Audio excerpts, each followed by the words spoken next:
ചതിയുടെ വേഷമാണ് മായാവതിയുടെ പാർട്ടിക്ക് കൃത്യമായി കൊടുത്തിരിക്കുന്നത്. BJPക്ക് വേണ്ടി കൂടെ നിന്ന് സഹായിക്കുകയും എന്നാൽ മതേതരവാദികളെന്നും കാൻഷിറാമിന്റെ പാർട്ടിയുടെ പിന്തുടർച്ചക്കാരെന്നൊക്കെ അവകാശവാദം പറയുന്ന ഈ പാർട്ടിയിൽപ്പെട്ടവർ യഥാർത്ഥത്തിൽ ചെയ്യുന്നത് എന്ത്? മായാവതിയുടെ പാർട്ടിയിലെ ബഹുഭൂരിപക്ഷം ആളുകൾക്കും മായാവതിയോട് എതിർപ്പാണ്. മായാവതിയുടെ കള്ളക്കളികൾ പലതും, അവർ സമ്പാദിച്ച അനധികൃതമായ സ്വത്തുക്കൾ, ഈ വിവരങ്ങൾ ഉൾപ്പെടെയുള്ള കാര്യങ്ങൾക്ക് അവർ മറുപടി പറയേണ്ടി വന്നാൽ തീർച്ചയായും അവർ ജയിലിലേക്ക് പോകേണ്ടി വരുമെന്ന് എല്ലാവർക്കും അറിയാം. അതുകൊണ്ട് തന്നെ BJPയുമായി ഒരു ഡീൽ ഉണ്ടാക്കിയിരിക്കുകയാണ് എന്നാണ് പ്രതിപക്ഷം അതിശക്തമായി പറയുന്നത്. സമാജ്വാദി പാർട്ടിയുമായി ചേർന്ന് 2019 ലോക്സഭാ തെരഞ്ഞെടുപ്പിൽ മത്സരിച്ചപ്പോൾ അവർക്ക് കിട്ടിയത് ചരിത്ര നേട്ടമായിരുന്നു.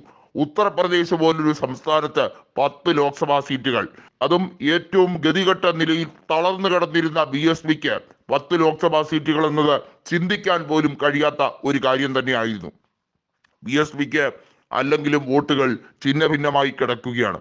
കഴിഞ്ഞ നിയമസഭാ തെരഞ്ഞെടുപ്പിൽ അവർ ജയിച്ചത് കേവലം ഒരേ ഒരു നിയമസഭാ സീറ്റാണ്. 403 സീറ്റുകളുള്ള സംസ്ഥാനത്ത് 2007 206 സീറ്റുമായി ഭരിച്ച മായാവതി 2012 79 സീറ്റുകളുമായി മുഖ്യ പ്രതിപക്ഷത്തിരുന്ന മായാവതിയുടെ പാർട്ടിക്ക് 2019 കിട്ടിയത് കേവലം ഒരേ ഒരു നിയമസഭാ സീറ്റ്. അസംബ്ലി തെരഞ്ഞെടുപ്പിൽ സമാജ്വാദി പാർട്ടിയെ അള്ളുവെക്കലായിരുന്നു അവരുടെ പ്രധാന പണി. ഇക്കുറിയും അതുതന്നെയാണ് ചെയ്യുന്നത്. മിക്ക സ്ഥലങ്ങളിലും സമാജ്വാദി പാർട്ടിയുടെ ജയിക്കാൻ സാധ്യതയുള്ള മണ്ഡലങ്ങളിലെല്ലാം BJPക്ക് സഹായകമായി വീണ്ടും മായാവതിയുടെ പാർട്ടി അവതരിക്കുകയാണ്. എല്ലാ സ്ഥാനാർത്ഥികളെയും അവർ നിർത്തുന്നത് വോട്ട് പിടിച്ച് സമാജ്വാദി പാർട്ടിയുടെ വോട്ടുകളെ ഭിന്നിപ്പിക്കാൻ വേണ്ടിയുള്ള തീവ്രമായ ശ്രമം. എന്നാൽ ഇക്കുറി അഖിലേഷ് യാദവിന്റെ കൃത്യമായ മറുപടിയിൽ മായാവതിക്ക് ഒന്നും ചെയ്യാൻ കഴിയാത്ത അവസ്ഥയാണ്. അഖിലേഷ് യാദവ് പറഞ്ഞിരിക്കുന്നത് BJPയുടെ B ടീമായ മായാവതി എന്തുകൊണ്ട് ഇങ്ങനെ നിൽക്കുന്നു, പകരം നിങ്ങൾക്ക് സഖ്യത്തിൽ നിന്നുകൊണ്ട് 4 or 5 സീറ്റ് BJPയോട് ചോദിച്ചു വാങ്ങിയാൽ പോരെ എന്ന രീതിയിലേക്കാണ് അഖിലേഷ് യാദവ് ഉത്തരം പറഞ്ഞിരിക്കുന്നത്. മായാവതിക്ക് ഒരു രീതിയിലും ഉത്തരം ഇല്ല എന്നുള്ളതാണ് സത്യം. അപരാധളിനെ പോലെയോ അല്ലെങ്കിൽ RLDയെ പോലെയോ BSPക്കും BJPയുടെ സഖ്യകക്ഷി ആയിക്കൂടായിരുന്നോ എന്ന വലിയ ചോദ്യം സമാജ്വാദി പാർട്ടി ചോദിക്കുമ്പോൾ അതിന് ഉത്തരമില്ല.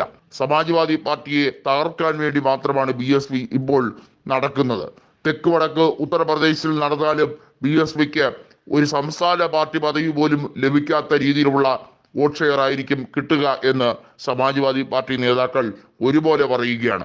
ശിവപാൽ യാദവിനെ പോലുള്ള പ്രഗത്ഭരായ സമാജ്വാദി പാർട്ടി നേതാക്കളെ തോൽപ്പിക്കാൻ വേണ്ടി ഏത് രീതിയിലും പോകും എന്ന മാർഗമാണ് BSP അവലംബിച്ചിരിക്കുന്നത്. ഏതായാലും BSPയുടെ ഈ കള്ളക്കളി ജനങ്ങൾ മനസ്സിലാക്കി തുടങ്ങിയിരിക്കുന്നു എന്നതാണ് സത്യം.